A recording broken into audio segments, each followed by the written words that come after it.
Well, episode 2 of Loki had some giant reveals and awesome stuff that we need to get into in this video about the multiverse and how this show is going to affect the MCU at large. Then there's episode 3.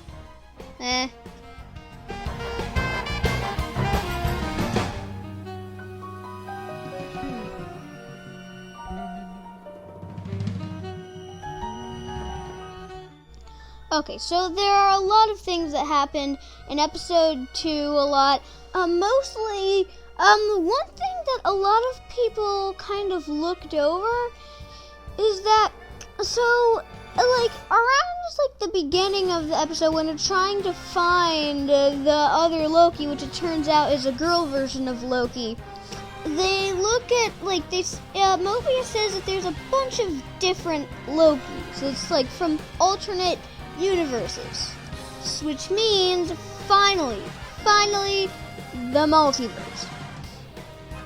Now here's the thing.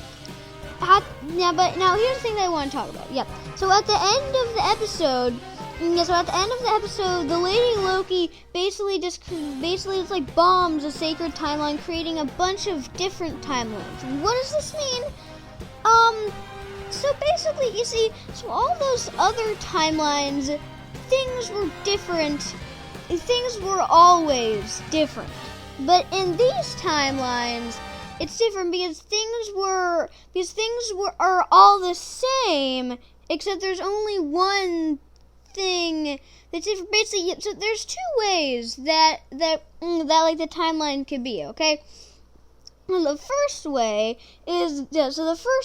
way that happened is that all the timelines were always just different from the beginning. Nothing changed them. They were never the same. They were always just different timelines with different things that happened. Now, these timelines are just exactly the same as the sacred timeline, except for one thing. It might be that the Avengers don't exist. It might be that Loki doesn't exist. Something like that. But I will admit, if there's a timeline out there where the Avengers don't exist, I feel bad for that timeline. Okay, yeah. So now to get the whole thing about how the timelines work, okay, yeah. So now here's the thing. Since Lady Loki just created all of those different timelines, that means that we could be seeing some real multiverse action here. And it makes enough sense because this is kind of setting up quite a few things. It's setting up the third Marvel Spider-Man movie, which is supposed to have some multiverse shenanigans going on. There's of course Doctor Strange 2, multiverse, whatever. But the point is, so with all of those other timelines, things, again, they're different than the other timelines, which means that a lot of different things could happen. For example, so in the new Spider-Man movie, it's rumored that maybe Andrew Garfield or Tobey Maguire's Spider-Mans are gonna be in the movie. Well, they could be from those alternate timelines. There's a timeline where instead Tobey Maguire got Spider-Man. Or there's an alternate timeline where instead Andrew Garfield was Spider-Man. But that's the thing. And then also think about this. Marvel could cross over with the Venom or the X-Men movies. There are so many different possibilities that this could do with Marvel. And I am really, really excited because, yes, Loki is exactly what Marvel wants and is exactly what Marvel needs right now. You have no idea how much Loki is setting up all of these cool multiversal shenanigans that could be paving the way for Phase 4 and Phase 5 of the Marvel Cinematic Universe. So Loki is definitely setting up the multiverse. But there's a ton of great storylines and stuff from the comics that would be great that the multiverse, that they could do with the multiverse. But anyway, so this could tie into Doctor Strange too.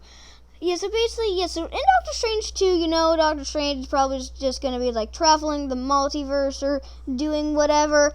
I think that the reason that he's going to discover the multiverse could be through Loki, in a way. Basically, yeah, so here's the thing. So, if Doctor Strange could have seen the multiverse before, then how come we haven't seen it already?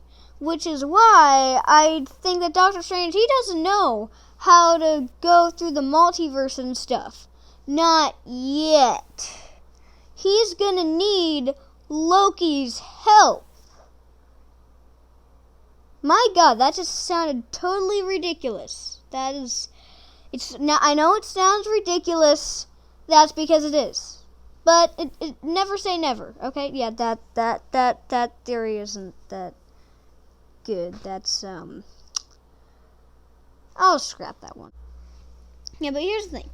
Yeah, but so even though that Doctor Strange probably won't actually be like working with Loki or anything or meet Loki to do it, though again Doctor Strange did meet up with Thor in Ragnarok and Infinity War, so I wouldn't be that surprised.